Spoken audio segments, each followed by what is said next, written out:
Break के बाद नहले पे दहला में आपका एक बार फिर से स्वागत है। भारत अब तक अंतरिक्ष में सैटेलाइट्स भेजता था, अब वो स्पेस में अंतरिक्ष यात्री भेजने की तैयारी में जुटा हुआ है। यानी हम आप जैसे लोग तो अभी थोड़ा वक्त लगेगा, लेकिन अंतरिक्ष यात्री यानी स्पेस में भारतीय वैज्ञानिक भी जा पाएंगे। स्पेस में खतरा है, ये तो सब जानते हैं, लेकिन अब वहां एक और खतरा बुलेट की रफ्तार से घूम रहा है। और जिस खतरे की हम बात कर रहे हैं उसे समझाने के लिए हम तकनीक के जरिए आपको स्पेस में लाएं। ये जो आप देख रहे हैं चारों तरफ, ये सैटेलाइट्स हैं जिनका हम जिक्र करते हैं अमूमन। आपने देखा होगा कि भारत भी कई सैटेलाइट लॉन्च करता है और इसी तरीके से ये सैटेलाइट स्पेस में चारों तरफ घूम रहे होते हैं। अब ये सैटेलाइट खतरा क्यों है, ये आपको समझना चाहिए। दुनिया भर के देशों ने अब तक अंतरिक्ष में 23,000 उपग्रह भेजे हैं, जिनमें भारत से भी 106 सैटेलाइट्स भेजे गए हैं। तो आप समझिए कि मेरे ऊपर जो ये आप सैटेलाइट्स देख रहे हैं, इनको अगर आप अंतरिक्ष में गिनने बैठिएगा तो 23,000 से भी ज्यादा ऐसे सैटेलाइट्स अंतरिक्ष में घूम रहे हैं। और इन 23,000 में से 95% सैटेलाइट्स अब बेकार हो चुके हैं, यह बताया जा रहा है। और सिर्फ 1200 सैटेलाइट्स जो हैं वो सक्रिय बचे हैं। मतलब क्या हुआ? मतलब यह कि स्पेस में भेजे गए करीब 22,000 के करीब सैटेलाइट्स बेकार हो चुके हैं, कबाड़ बन चुके हैं।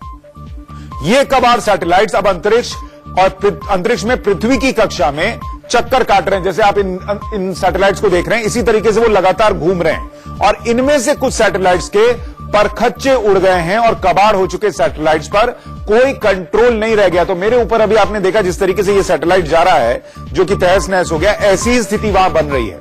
दुनिया भर की स्पेस एजेंसीज ने माना है कि 7,500 टन का कचरा पृथ्वी की कक्षा में तैर रहा है, जो कि बहुत बड़ी तादाद है। सैटेलाइट्स के इस भारी भरकम मलबे की स्पीड साउंड की जो स्पीड होती है, यानी जो ध्वनि की गति होती है, उससे भी 24 गुना ज्यादा होती है। यानी आप ये जो कचरा देख रहे हैं, यहां आपको स्लो लग रहा होगा, धीमी गति से लग रहा होगा, लेकिन असल में वो अंतरिक्ष में ध्वनि की गति से 24 गुना ज्यादा रफ्तार से घूम रहा है, फैल रहा है। अब खतरा यह है कि स्पेस का कचरा नए और काम कर रहे सैटेलाइट से टकराने लगा है, उनको नुकसान पहुंचाने लगा है। लेकिन ये सब आज से नहीं हो रहा, इसको जरा समझिए। स्पेस में कचरे का खतरा 1996 से महसूस हो रहा है, और तब फ्रांस की जो मिलिट्री सैटेलाइट से कबाड़ था, वो रॉकेट टकराया था। फिर 2007 में चीन के मौसम सैटेलाइट से स्पेस जंग टकराया, इसकी जानकारी मिली। अंतरिक्ष में एक्सीडेंट 2017 में भी हुआ था, और जब एक बेकार सैटेलाइट का छोटा टुकड़ा स्पेस स्टेशन से टकरा गया था। स्पेस सैटेलाइट के कचरे का खतरा इतना बड़ा है कि अब इससे निपटने के लिए अंतरिक्ष में भी कचरा हटाओ अभियान चलाना पड़ रहा है। स्पेस में खराब हो चुके सैटेलाइट्स का कबाड़ इकट्ठा करने की कोशिश चल रही है। और यह होगा कैसे? इसके लिए ब्रिटेन ने नया सैटेलाइट अंतरिक्ष में भेजा है। ब्रिटेन अपनी सैटेलाइट के जरिए पृथ्वी की कक्षा में जाल लगाने की कोशिश कर रहा है। रफ्तार से उड़ रहा है, इस तरीके से उसे इस जाल में इकट्ठा कर लिया जाए। और फिर क्या होगा? जब स्पेस का यह कचरा जाल में भर जाएगा, तब दूसरा सैटेलाइट भेजा जाएगा, और इस दूसरे सैटेलाइट की मदद से जाल में फंसा हुआ कचरा पृथ्वी की कक्षा से बाहर निकाल लिया जाएगा। धरती के बाद अब लगता है कि अंतरिक्ष में भी बड़े पैमाने पर स्वच्छता अभियान चलाना पड़ेगा। भारत चूंकि सैटेलाइट टेक्नोलॉजी में सबसे तेजी से आगे बढ़ा है, इसलिए अंतरिक्ष से कचरा साफ करने के लिए भी दुनिया भर की नजर भारत पर ही है। लेकिन क्या यह हो पाएगा और कितनी तेजी से हो पाएगा, इस पर सबकी नजर रहेगी। बहरहाल, हम अंतरिक्ष के कचरे की बात कर रहे थे, लेकिन सियासत का कचरा तब सामने दिखने लगता है जब पार्टियों में से विचारधारा छोड़कर और सब भूलकर नेता इधर से उधर जाते हैं, और चुनावी मौसम में यह तेजी से हो रहा है। गोवा में राजनीतिक उठापटक के बीच आज कांग्रेस के 2 विधायकों ने बीजेपी का दामन थाम लिया। बीजेपी में शामिल होने से पहले विधायक दयानंद सोपटे और सुभाष शिरोडकर ने अपने इस्तीफे स्पीकर को दे दिए।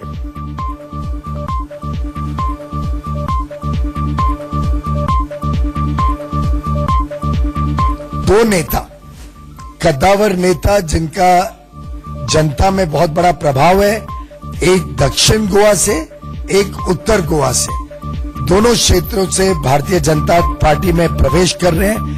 दोनों बहुत ही लोकप्रिय हैं, कर्तृत्ववान हैं, और मैं समझता हूं दोनों के आने से भारतीय जनता पार्टी को सेवा करने का और बल मिलेगा। कांग्रेस का साथ छोड़ने वाले विधायक सुभाष शिरोडा के मुताबिक कांग्रेस के 3 और विधायक पार्टी छोड़ने वाले हैं। गोवा के स्पीकर प्रमोद सावंत के मुताबिक उन्हें 2 विधायकों का इस्तीफा मिला है।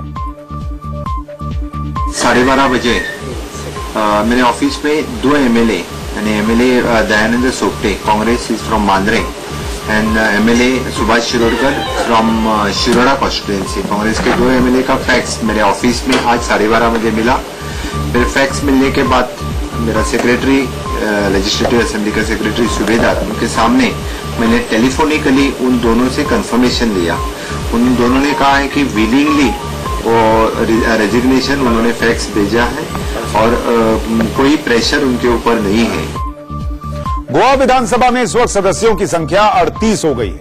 इसमें बीजेपी के 14 विधायक हैं, कांग्रेस के 14, महाराष्ट्रवादी गोमंतक पार्टी के 3, गोवा फॉरवर्ड के 3, एनसीपी के 1 और 3 सदस्य इनमें से निर्दलीय ही हैं। अब पाला बदलने की बात हो रही है तो बिहार का भी रुख करते हैं। बिहारी बाबू शत्रुघ्न सिन्हा ने बीजेपी को बाय बाय करने की तैयारी कर ली है। बीजेपी के बागी नेता शत्रुघ्न सिन्हा और तेजस्वी यादव साथ साथ पटना के दुर्गा पंडालों में घूमे। तेजस्वी के पिता लालू यादव और शत्रुघ्न सिन्हा की यारी पुरानी है, लेकिन दोनों अलग अलग दलों में हैं। लेकिन अब लग रहा है कि दलों की दूरियां भी खत्म हो जाएंगी। पारिवारिक रिश्ते राजनीतिक रिश्तों में बदलने वाले हैं, क्या आप आरजेडी? हो सकता है, पारिवारिक रिश्ते कभी राजनीतिक रिश्ते में बदल जाते हैं, ना ही कोई नामुमकिन है ना ही असंभव है। अभी हम लोग एक साथ हैं और आज से नहीं सदियों से साथ हैं और साथ रहेंगे। शत्रुघ्न सिन्हा ने आरजेडी के साथ होने का ऐलान करते हुए तेजस्वी का राज्याभिषेक भी कर दिया और कहा कि वही बिहार के भविष्य है। मैं जरूर कह सकता हूँ आपके लिए, हमारे लिए, विशेषकर हमारे अपने तेजस्वी यादव के लिए अच्छे दिन की बात ना भी करूँ तो शुभ दिन जरूर आने वाले हैं। सब लगता है आपको फायदा मिलेगा, आपको लगता है? देखिए, बड़ों का आशीर्वाद प्यार सबसे ज्यादा और क्या चाहिए छोटे से। तो बहुत पिछले कुछ वक्त से शत्रुघ्न सिन्हा का कद पार्टी में घटता जा रहा था, वो नाराज थे, ये जाहिर है। लेकिन अगर कद बढ़ने की बात करें और पार्टी बदलकर बीजेपी से जेडीयू को कर दिया जाए तो नाम उभर कर आता है प्रशांत किशोर का। पॉलिटिकल मैनेजर के तौर पर मशहूर प्रशांत किशोर का नीतीश कुमार ने जेडीयू में रुतबा और बढ़ा दिया है। हाल ही में जेडीयू ज्वाइन करने वाले प्रशांत किशोर अब नीतीश कुमार के बाद पार्टी में नंबर 2 हो गए। नीतीश ने प्रशांत किशोर को जेडीयू का राष्ट्रीय उपाध्यक्ष बना दिया है। हालांकि खबर है कि नीतीश के इस फैसले से पार्टी के कई नेता खुश नहीं हैं, लेकिन सार्वजनिक तौर पर बोलने से बच रहे हैं। वहीं प्रशांत किशोर के लिए भी ये पद कांटो भरा ताज माना जा रहा है। उनकी सबसे बड़ी परीक्षा 2019 के आम चुनाव होगी, जहां न केवल बीजेपी के साथ सामंजस्य बैठाना उनकी चुनौती होगी, बल्कि ज्यादा सीटों पर जीत का दारोमदार भी उन्हीं पर होगा। अगर परिणाम 20 से 19 हुए तो ठीकरा प्रशांत किशोर के सिर पर ही फूटेगा। राजनीतिक उलटफेर राजस्थान में भी होने जा रहा है। मारवाड़ इलाके में बीजेपी के बड़े नेता रहे मानवेंद्र सिंह बुधवार को कांग्रेसी बनने जा रहे हैं। ये है मानवेंद्र सिंह, बीजेपी के संस्थापक सदस्य और पूर्व केंद्रीय मंत्री जसवंत सिंह के बेटे। राजस्थान में चुनावी दस्तक से पहले ही मानवेंद्र ने बीजेपी से किनारा कर लिया था। अब मौका देखकर कांग्रेस ने उन्हें लपक लिया। कांग्रेस अध्यक्ष राहुल गांधी बुधवार को मानवेंद्र को पार्टी की सदस्यता दिलाएंगे। पूर्व सांसद और विधायक मानवेंद्र सिंह जी कल कांग्रेस पार्टी में शामिल होंगे और मुझे लगता है कि ये एक लंबी कतार है भाजपा के नेताओं की, जो सत्ता में रहने के बावजूद भी वसुंधरा जी के रवैये से और सरकार के कामकाज से नाखुश होकर पार्टी छोड़ रहे हैं। आखिर कांग्रेस की असलियत सामने आ गई। ऐसा है कांग्रेस, इसलिए भारतीय जनता पार्टी से चिपकाए हुए नेताओं को अपनाने में लगी है। कोई इफेक्ट नहीं पड़ेगा, आप देख लेना। भारतीय जनता पार्टी बाड़मेर जैसलमेर में अच्छा प्रदर्शन करेगी। कभी घनघोर समाजवादी रहे अमर सिंह आजकल समाजवादी पार्टी को नेस्तनाबूद करने में जुटे हुए हैं। अमर सिंह ने यूपी में आज से एफआईआर यात्रा की शुरुआत की है। अमर सिंह के मुताबिक इसका मकसद आजम खान को बेनकाब करना है। यात्रा के दौरान अमर सिंह के निशाने पर 3 लोग हैं, आजम खान, अखिलेश यादव और मुलायम सिंह यादव। यात्रा पर निकलते ही अमर सिंह ने यूपी पुलिस पर कई संगीन आरोप लगाए। उन्होंने कहा कि योगी भले अच्छे मुख्यमंत्री हैं, लेकिन उनकी पुलिस, उनके अधिकारी ठीक से काम नहीं कर रहे। दरअसल अमर सिंह ने आजम खान पर धार्मिक भावना भड़काने, जान से मारने की धमकी देने का आरोप लगाया है। उन्होंने गोमती नगर थाने में आजम खान के खिलाफ एफआईआर के लिए लिखित शिकायत भी भेजी थी, लेकिन पुलिस ने अभी तक आजम खान के खिलाफ रिपोर्ट दर्ज नहीं की है। आजम खान ऐसा नापाक आदमी, अगर वो ये बयान दे 20 साल तक मुलायम सिंह के कहने से उनकी शव पर, अखिलेश यादव की शव पर समाजवादी पार्टी जो अब नवाजवादी पार्टी बन गई, मुझे गालियां देता रहा, वह खामोश रहा, क्योंकि मैं राजनीति में। 444 साल बाद एक बार फिर इलाहाबाद का नाम प्रयागराज हो गया है। योगी कैबिनेट ने नाम बदलने पर मुहर लगा दी।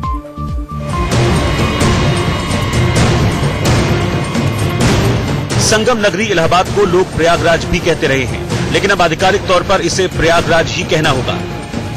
योगी सरकार ने कैबिनेट की बैठक में इलाहाबाद का नाम बदलने को मंजूरी दे दी है। इसका मतलब ये हुआ कि इलाहाबाद स्टेशन का नाम बदल जाएगा। इलाहाबाद यूनिवर्सिटी का नाम भी बदलना होगा। प्रयागराज का नाम मुगल कालखंड में बदल करके इलाहाबाद कर दिया गया था। पवित्र गंगा, पवित्र यमुना, पवित्र सरस्वती, इस त्रिवेणी का संगम होने के नाते यह प्रयागराज कहलाया। नाम बदले जाने पर इलाहाबाद वासियों की मिलीजुली प्रतिक्रिया रही है। कुछ लोग इसे सही मान रहे हैं तो कुछ इलाहाबाद को प्रयागराज कहने को तैयार नहीं हैं। प्रयागराज जो है ये हमारे गंगा और संगम की एक तहजीब का नाम है, इसलिए इसको प्रयागराज होना अच्छी बात है। प्रयागराज तो हमें उतना अच्छा नहीं लग रहा। हमें पहले वाला जो नाम था वो हमारे लिए ज्यादा बेटर था, हमें वही अच्छा लगता। एंड हमें नहीं लगता हम लोग आगे उसको बोलेंगे, प्रयागराज तो नहीं बोलेंगे, हम लोग अपना इलाहाबाद ही बोलेंगे। हालांकि इलाहाबाद का नाम बदलकर प्रयागराज करने पर सियासत भी शुरू हो गई है और योगी सरकार पर सवाल भी उठाए जाने लगे हैं। इलाहाबाद का नाम बदलकर प्रयागराज रखा गया तो कांग्रेस ने इसमें सांप्रदायिक एंगल खोज लिया। कांग्रेस का कहना है कि योगी सरकार एक धर्म विशेष के लिहाज से चुन चुनकर नाम बदल रही है, तो सरकार कह रही है कि अगर कोई जबरन नाम बदल दे तो उसे सुधारने में क्या दिक्कत है। देखिए, ये राजनीतिक स्टेप है, सिर्फ क्योंकि इलाहाबाद में एक वर्ग से जुड़े हुए लोगों का नाम है और उसकी भावना है, इसलिए इस तरीके का परिवर्तन भारतीय जनता पार्टी कर रही है। और भारतीय जनता पार्टी अब देखिएगा जहां भी कर रही है एक सांप्रदायिक रूप हर चीज को दे रही है। जो आपका भी नाम है, जो आपके माता पिता ने दिया है, उसका नाम बदल के कुछ और कहलाया जाए तो आपको कैसा लगेगा? तो जो नाम था वो नाम दिया जा रहा है। कोई नाम की सियासत कर रहा है, कोई धार्मिक धाम की। मध्य प्रदेश में चुनावी अभियान में जुटे कांग्रेस अध्यक्ष राहुल गांधी का धर्मस्थल दांव जारी है। मंदिर मस्जिद के साथ साथ गुरुद्वारे में भी मत्था टेकना वो नहीं भूल रहे। ग्वालियर चंबल संभाग में जब राहुल गांधी चुनावी रैलियां करने निकले तो 2 दिनों के अंदर उन्होंने 3 धर्मस्थलों पर मत्था टेका। सोमवार को दतिया में पीताम्बरा पीठ के दर्शन किए और फिर ग्वालियर में अचलेश्वर महादेव मंदिर में पूजा पाठ किया। आज ग्वालियर के ही दाता बंदी छोड़ गुरुद्वारा में राहुल गए और जीत का आशीर्वाद मांगा। कांग्रेस अध्यक्ष राहुल गांधी ग्वालियर डिवीजन में कैंपेन कर रहे हैं। इस पीछे आप देख सकते हैं तस्वीरें हैं कांग्रेस अध्यक्ष राहुल गांधी की। इस वक्त पहुंचे हैं गुरुद्वारा दाता बंदी छोड़ साहिब। कल भी हमने देखा था कि जो भी प्रसिद्ध मंदिर थे, चाहे वो दतिया का पीताम्बरा पीठ हो या शाम को अखिलेश्वर महाराज हो, सभी मंदिरों में गए थे। आप साथ में देख सकते हैं ज्योतिरादित्य सिंधिया उनके साथ हैं। राहुल गांधी ने आज मुरैना में जनसभा की और पीएम मोदी पर जमकर तंज कसा। मोदी के भाषण के अंदाज की नकल उतारते हुए राहुल ने कहा कि जो देश का चौकीदार बनने चला था वो अमीरों का काम कर गया। मोदी जी प्रधानमंत्री बनते कहते हैं भाई नहीं, कहते हैं मित्रों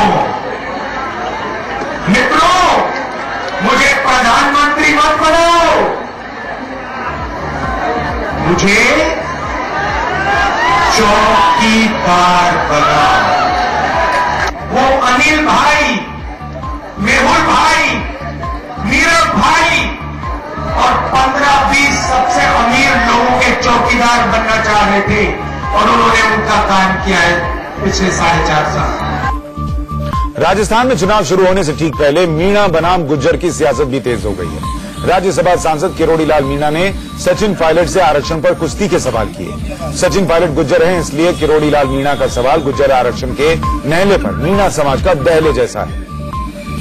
वो गुर्जरों का एसटी के बारे में उनका क्या सोच है और मीणों को जो एसटी का आरक्षण मिला हुआ है क्या वो सुरक्षित रहेगा, किसी प्रकार की छेड़खानी तो नहीं होगी, ये मैं मीडिया के द्वारा पायलट साहब से पूछना चाहता हूँ। राजस्थान चुनाव से पहले टिकट के दावेदार पूर्व विधायक रिचपाल सिंह मिर्धा ने कांग्रेस पर ही उन्हें हराने का आरोप लगा दिया है। टिकट पाने से पहले ही नेताजी ने अपनी ही पार्टी पर हमला बोल दिया। जम्मू कश्मीर में निकाय चुनाव का चौथा और आखिरी चरण खत्म हो गया। इस चरण में बेहद कम मतदान हुआ। आज श्रीनगर और गांदरबल जिले के 36 वार्ड्स के लिए वोटिंग हुई। कड़ी सुरक्षा के बीच मतदान में वोटर्स का टर्नआउट काफी कम दिखा। शाम 4 बजे तक श्रीनगर में 4% और गांदरबल में 11% मतदान की खबर थी। सभी 4 चरणों में 35% मतदान रिकॉर्ड हुआ है। जम्मू कश्मीर के 2 मुख्य दलों नेशनल कॉन्फ्रेंस और पीडीपी ने निकाय चुनाव का बहिष्कार किया था। कश्मीर घाटी में आतंकियों की घुसपैठ कराने के लिए पाकिस्तानी खुफिया एजेंसी आईएसआई ने अब एक और नई साजिश रची है।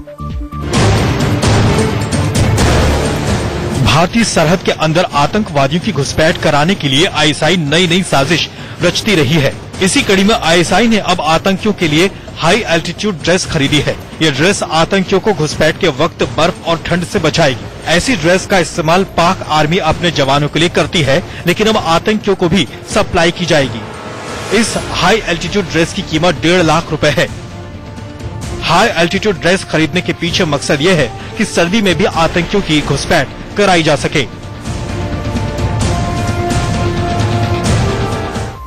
महाराष्ट्र के मराठवाड़ा रीजन में सूखे की वजह से स्कूल और कॉलेज के छात्रों की फीस माफ करने की मांग उठ रही है। मराठवाड़ा इलाके के जनप्रतिनिधि इसकी मांग मुख्यमंत्री से करने जा रहे हैं। दरअसल महाराष्ट्र के इस रीजन में इस बार सामान्य से आधी बारिश हुई है। 17 जिलों में सूखा पड़ गया है। इस पूरे इलाके के लिए लाइफलाइन माने जाने वाले जैकवाड़ी डैम में भी पानी क्षमता से आधा ही स्टोर है। पूरे क्षेत्र में वाटर स्टोरेज जरूरत के 30% के आसपास है। इस साल सूखा होने की वजह से हम फीस पे नहीं कर सकते, क्योंकि हमारे यहाँ पे बारिश हुई नहीं है, तो हम फीस कहाँ से पे करेंगे। हमारा अगला एजुकेशन कैसा होगा। तो सरकार से ही गुजारिश है हमारी कि सरकार ने हमारी फीस माफ करनी चाहिए। और अब खबर राजधानी दिल्ली से, जहां एक नेता के बिगड़ैल बेटे ने तमंचे पर जो तमाशा किया, उसका बवाल दिल्ली से यूपी तक गूंज रहा है। हाथ में पिस्टल थी और सिर पर चढ़ा था पिता के पूर्व सांसद होने का नशा। नतीजा क्या हुआ आपके सामने है। 5 स्टार होटल हयात के बाहर ये युवक अपनी हद भूल गया और कानून की धज्जियां उड़ाते हुए एक कपल को भद्दी भद्दी गालियां देते हुए धमकाने लगा।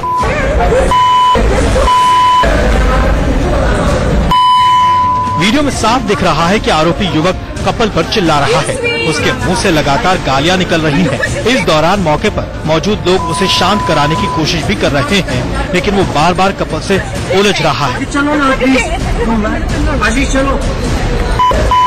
हैरत की बात यह है कि इस दौरान होटल के सुरक्षाकर्मी तमाशबीन बने हैं। किसी ने भी न तो पिस्टल लहरा रहे इस युवक को पकड़ने की कोशिश की और न ही जानने की कोशिश की कि आखिर ये शख्स कैसे पिस्टल लेकर होटल के अंदर दाखिल हो गया। अब आपको बताते हैं कि आखिर ये युवक है कौन, जो कानून को ठेंगे पर लेकर इस तरह का हंगामा कर रहा है। शराब के नशे में हाथों में पिस्टल लेकर हयात होटल के बाहर कपल को धमकाने वाले इस युवक का नाम आशीष पांडे है। लखनऊ निवासी आशीष बीएसपी के पूर्व सांसद राकेश पांडे का बेटा है और लखनऊ में शराब और रियल एस्टेट का कारोबार करता है। आशीष का भाई रितेश पांडे यूपी के अम्बेडकर नगर की जलालपुर सीट से बीएसपी विधायक है, जबकि उसके चाचा पवन पांडे की गिनती यूपी के बाहुबली नेताओं में होती है। वो शिवसेना से विधायक भी रह चुके हैं। पवन पांडे की सुल्तानपुर से हदें पार करते हुए हयात होटल के बाहर कपल से उलझ गया। पुलिस अब आशीष पांडे को ढूंढ रही है, लेकिन अब आपको बताते हैं कि आखिर ऐसा हुआ क्या था होटल हयात के बाहर कि इस तरह हंगामा खड़ा हो गया। नशे में धुत और हाथ में पिस्टल लिए आशीष का खतरनाक रूप देख सामने खड़ा जोड़ा सख्ते में आ गया। जिस जोड़े पर आशीष चिल्ला रहा है, उसके मुताबिक ये लोग जबरन लेडीज टॉयलेट में घुसने की कोशिश कर रहे थे। रोकने पर भड़क गए और गाली गुलौज पर उतर आए। अपनी फ्रेंड के साथ हयात होटल खाना खाने गया था। ये कुछ लोग थे, इनके साथ कुछ लड़कियां थी, उन्होंने पी हुई थी। मेरी फ्रेंड की तबीयत खराब थी, शी वेंट टू द लू। मैं लू के बाहर उसकी वेट कर रहा था। इन्होंने आके लड़कियों ने गालियां देनी शुरू कर दी, बट मेरी फ्रेंड तब तक बहुत ज्यादा घबरा चुकी थी। वो रो रही थी बहुत बुरी तरह से। उसने बोला हम यहाँ से चले जाएं, बेटर है। हम पहुंच पे गए तो ये लोग ऑलरेडी वहाँ पे वेट कर रहे थे। अंदर से ये लड़का बंदूक निकाल के मेरे पास लाया। इसने मुझे बोला मैं आपको गोली मार दूंगा। बंदूक रखने और होटल में लड़की से बुरा बर्ताव करने के मामले में दिल्ली पुलिस ने केस दर्ज कर जांच शुरू कर दी है। पुलिस ने सो मोटो इस घटना का वीडियो जो वायरल हुआ है उसके आधार पर संज्ञान लिया है और होटल के सिक्योरिटी स्टाफ को अप्रोच करने के बाद एफआईआर रजिस्टर की है। 13-14 अक्टूबर की रात हुई इस घटना ने दिल्ली वालों को सख्ते में डाल दिया है और ये सवाल उठने लगा है कि क्या इस तरह बेखौफ होकर कोई भी दिल्ली को डरा सकता है। मुंबई में मॉडल मानसी दीक्षित की हत्या का आरोपी उसका दोस्त ही निकला, लेकिन उसने हत्या क्यों की ये अब तक साफ नहीं है। राजस्थान से मानसी मुंबई आई थी पहले पर्दे पर एक बड़ी पहचान बनाने। कई एल्बम में दिख चुकी मॉडल मानसी शॉर्ट फिल्में भी कर रही थी। धीरे धीरे वो चमक दमक वाली दुनिया में पैर जमाने लगी थी, लेकिन दोस्त मुजम्मिल इब्राहिम ने ही उसकी जिंदगी की डोर काट दी। बताया जा रहा है कि हैदराबाद का मुजम्मिल मुंबई आया था और उसने मानसी को मिलने के लिए बुलाया और उसकी हत्या कर दी। हत्या के बाद सूटकेस में मानसी का शव डालकर मल्लाड में झाड़ियों में फेंक दिया। पुलिस ने मुजम्मिल को गिरफ्तार कर लिया है और वो 22 अक्टूबर तक रिमांड पर है। पूरे केस को पुलिस ने सुलझा लिया है, लेकिन पुलिस के लिए अभी भी यह थ्योरी बनी हुई है, यह रहस्य बना हुआ कि आखिरकार उसने हत्या क्यों की। अब बात हत्या के उस मामले की जिसमें आज सजा का ऐलान हुआ। हरियाणा के हिसार में स्वघोषित संत रामपाल को हिसार कोर्ट ने हत्या के 2 मामलों में उम्र कैद की सजा सुना दी है।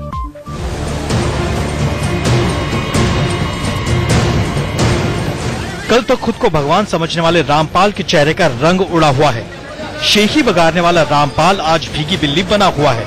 अपने अंध भक्तों के दम पर कानून को चुनौती देने वाला आज कानून के शिकंजे में है। हत्या के 2 मामलों में दोषी करार दिए गए रामपाल को हिसार की कोर्ट ने आजीवन कारावास की सजा सुनाई है। कोर्ट ने रामपाल को मरते दम तक जेल की सजा सुनाई है। रामपाल पर 1 लाख रुपए जुर्माना भी लगाया है। 343 में 2 साल 5,000, 302 में उम्र कैद 1 लाख रुपए जुर्माना, 120 में उम्र कैद 1 लाख रुपए जुर्माना, सभी सजाएं इकट्ठी चलेंगी। ठीक है सर, प्लीज इकट्ठी चलेंगी। हमने आर्ग्यू किया था ये डेथ सेंटेंस का केस नहीं बनता। जज ने हमारी इस बात को मान लिया। जज ने जो फैसला दिया हम उसका सम्मान करते हैं। जिन मामलों में रामपाल को सजा सुनाई गई है उनमें पहला केस महिला भक्त की संदिग्ध मौत का है, जिसकी लाश उसके आश्रम से 18 नवंबर 2014 को बरामद हुई थी। जबकि दूसरा मामला उस हिंसा से जुड़ा है जिसमें रामपाल के भक्त पुलिस के साथ भिड़ गए थे और इस दौरान करीब 10 दिन चली हिंसा में 4 महिलाओं और 1 बच्चे की मौत हो गई थी। नैले पे दैला में अब बात मी टू मूवमेंट की, जिसके तहत सिंगर कैलाश खेर पर फिर से संगीन आरोप लगे। सिंगर सोना महापात्रा के बाद एक और सिंगर ने कैलाश पर दुर्व्यवहार का आरोप लगाया है।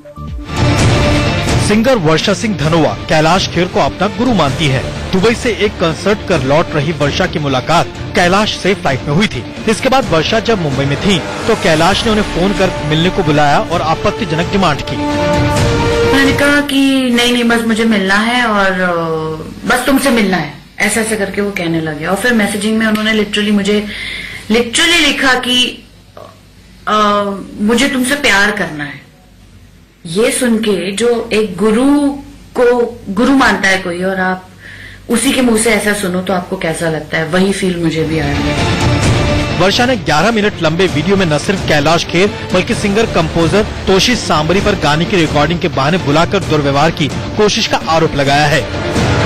उसने मुझसे लिटरली बोला कि तुम मुझे बहुत अच्छी लगती हो, मैं तुम्हें प्यार करना चाहता हूँ और तुम्हें खोना चाहता हूँ, ऐसा बोला उसने। मैंने उसको बोला कि भाई मैं एंगेज्ड हूँ पहले से ही और मैं ये सब नहीं करने आई हूँ यहाँ पे। वर्षा का कहना है कि इन घटनाओं के बाद तो वो इतना डर गई कि डिप्रेशन में चली गई। उन्होंने सिंगिंग करियर के लिए इसके बाद किसी भी म्यूजिक डायरेक्टर से बात नहीं की। मीटू अभियान के तहत यौन शोषण के आरोपों का सामना कर रहे विदेश राज्य मंत्री और पूर्व संपादक एमजे अकबर के खिलाफ आरोप लगने का सिलसिला जारी है।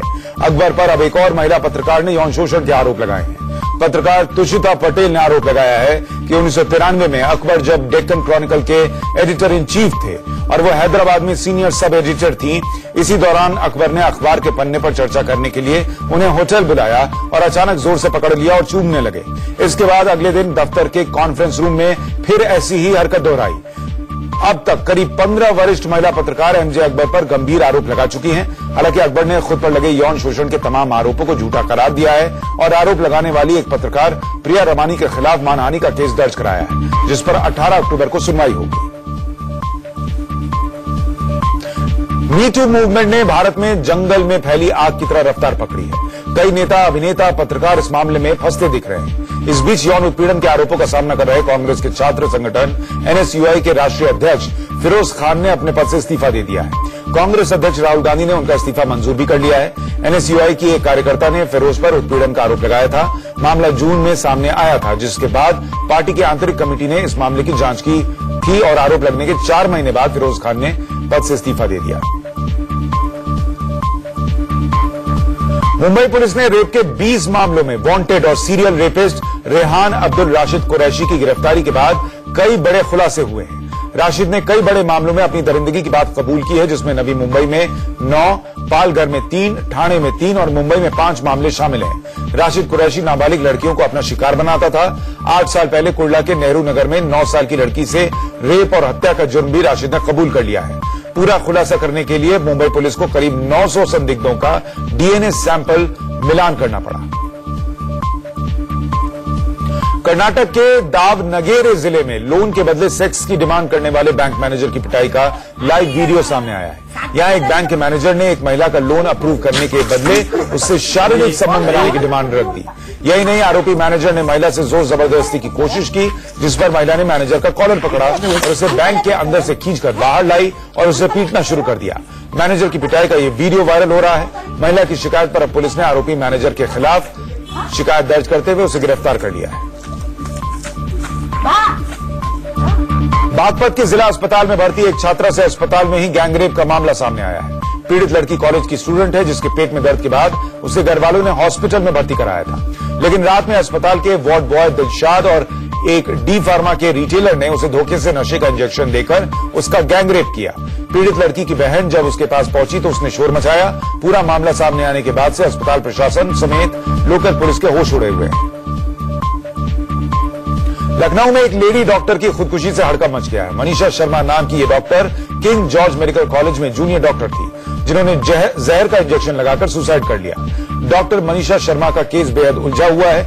उनकी सुसाइड के पीछे 2 अलग-अलग थ्योरी सामने आ रही हैं। परिवार वालों ने मेडिकल कॉलेज के एक सीनियर डॉक्टर पर उत्पीड़न का आरोप लगाया है। वहीं इस सुसाइड केस का एक और एंगल सामने आ रहा है। बताया जा रहा है कि डॉक्टर मनीषा मध्य प्रदेश के व्यापम घोटाले में आरोपी थी और एसटीएफ ने उन्हें गिरफ्तार भी किया था। करीब 6 महीने तक मनीषा ग्वालियर जेल में भी बंद रही। जेल से बाहर आने के बाद भी महीने में 2 बार ग्वालियर सीबीआई कोर्ट में पेश होना पड़ता था। इस रविवार को भी डॉक्टर मनीषा शर्मा को कोर्ट में पेश होने के लिए जाना था, लेकिन उन्होंने इससे पहले ही खुदकुशी कर ली। अलीगढ़ मुस्लिम यूनिवर्सिटी में आतंकी मन्नान वानी के लिए नमाज जनाजा पढ़े जाने के मामले में विश्वविद्यालय प्रशासन ने 2 छात्रों का निलंबन वापस ले लिया है। वहीं इस मामले में छात्रों पर पुलिसिया कार्रवाई के खिलाफ कश्मीरी छात्रों ने आज प्रदर्शन किया। कश्मीरी छात्रों का प्रतिनिधित्व कर रहे छात्र संघ के पूर्व उपाध्यक्ष सज्जाद सुभान राथर का कहना है कि कश्मीरी होना कोई गुनाह नहीं है। उन्होंने आरोपी छात्रों पर दर्ज किए गए केस वापस लेने की भी मांग की और चेतावनी दी कि अगर ऐसा नहीं हुआ तो 1200 कश्मीरी छात्र अपनी डिग्रियां सरेंडर कर देंगे। उधर जम्मू कश्मीर के राज्यपाल ने इस मामले को लेकर केंद्रीय मानव संसाधन मंत्री प्रकाश जावड़ेकर से बात की है। साथ ही यूनिवर्सिटी के वाइस चांसलर से भी बात कर विवाद जल्दी निपटाने का निर्देश दिया।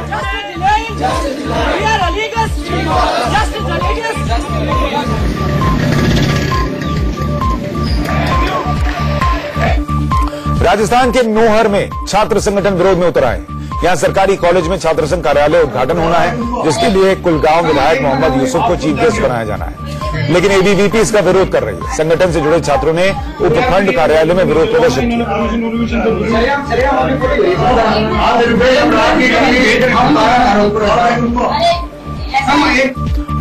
आईएएस अफसरों की कॉलोनी में राजनीतिक पेंशन विभाग के प्रमुख सचिव राजन शुक्ला के फ्लैट पर ताला तोड़कर नकदी और गहने समेत लाखों का सामान चुरा लेने की खबर है।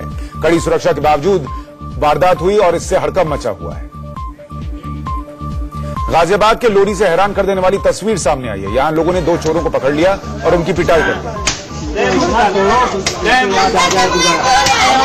उत्तराखंड के ऋषिकेश में एम्स के छात्रों की गुंडागर्दी की लाइव तस्वीरें सामने आई हैं। एमबीबीएस फाइनल ईयर के छात्रों ने यहां के आवास विकास कॉलोनी की दुकानों में जमकर तोड़फोड़ की और दुकानदारों से बुरी तरह मारपीट की। सीसीटीवी में छात्रों की करतूत कैद हुई। इन छात्रों का स्थानीय लोगों से किसी बात पर विवाद हुआ था। पुलिस ने जहां 2 छात्रों को गिरफ्तार किया है, वहीं एम्स प्रशासन ने कड़ा रुख अपनाते हुए गिरफ्तार छात्रों समेत 6 और छात्रों को निलंबित कर दिया है। मुंबई की लोकल ट्रेन में स्टंट का एक हैरान कर देने वाला वीडियो सामने आया है। वीडियो में एक शख्स ट्रेन का पायदान पकड़े प्लेटफॉर्म पर स्टंट करता दिख रहा है। भीड़ वाले प्लेटफॉर्म पर युवक के स्टंट से दूसरे लोगों की जान भी जा सकती थी। वीडियो आज दोपहर 3:40 पर रेलवे पुलिस पूरे मामले की जांच कर रही है।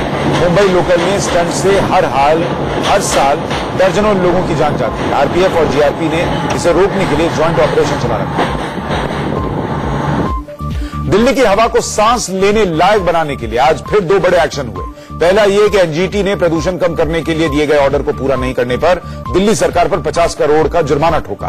दूसरा एक्शन यह हुआ कि अब दिल्ली एनसीआर में मौसम की तरह हर 72 घंटे पहले पॉल्यूशन अपडेट भी दिया जाएगा। दरअसल अक्टूबर महीने में ही दिल्ली की आबोहवा डेंजर जोन में चली गई है। हरियाणा और पंजाब में पराली जलाने का सिलसिला थम नहीं रहा। इस बीच एनजीटी ने 2021 के मास्टर प्लान को लेकर दिल्ली सरकार को कुछ निर्देश दिए थे, जिसमें मुख्य तौर पर रेजिडेंशियल कॉलोनीज में स्टील पिकलिंग यानी पुरानी स्टील से जंग हटाने वाली इकाइयों पर पाबंदी लगानी थी। दिल्ली सरकार ने कोर्ट में पहले कहा था कि वो इसे गंभीरता से लेगी, लेकिन इस मुद्दे पर हुआ कुछ नहीं, जिसके बाद आज कोर्ट ने दिल्ली सरकार पर जुर्माना लगा दिया और जल्द से जल्द ऐसे स्टील प्लांट यूनिट्स को नोटिस देकर बंद करने के लिए कहा है। मध्य प्रदेश के कई इलाकों में जीका वायरस की वजह से अलर्ट जारी करना पड़ा है। ग्वालियर में हाई अलर्ट जारी किया गया है। दरअसल जीका वायरस के सबसे ज्यादा मामले इसी इलाके में होने की आशंका है। यहां डेंगू का भी प्रकोप है, क्योंकि जीका और डेंगू दोनों एडीज मच्छरों से फैलने वाली बीमारियां हैं। इसलिए ग्वालियर में अलर्ट जारी किया गया है। ग्वालियर चंबल के इलाके में डेंगू मरीजों का आंकड़ा 700 के पार पहुंच चुका है।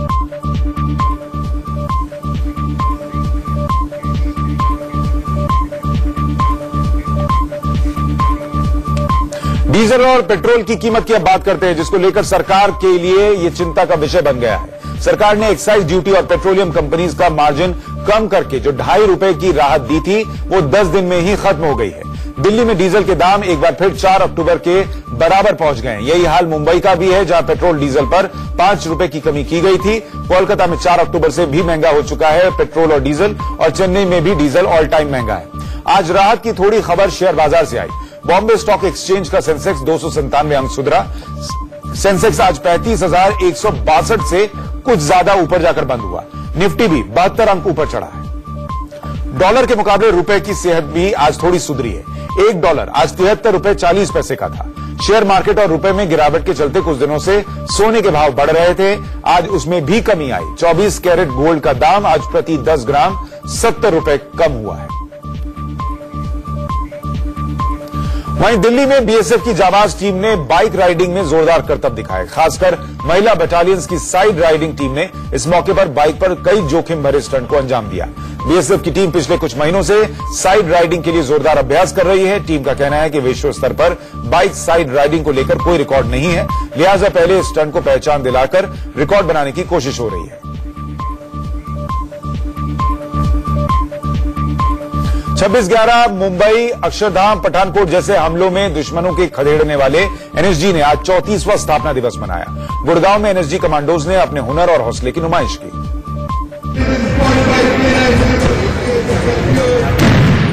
तस्वीरें गुड़गांव के मानेसर की हैं। देश के गृहमंत्री और हजारों लोगों के सामने एनएसजी कमांडोज ने ये दिखाया कि कैसे वो मुश्किल वक्त में देश की हिफाजत करते हैं।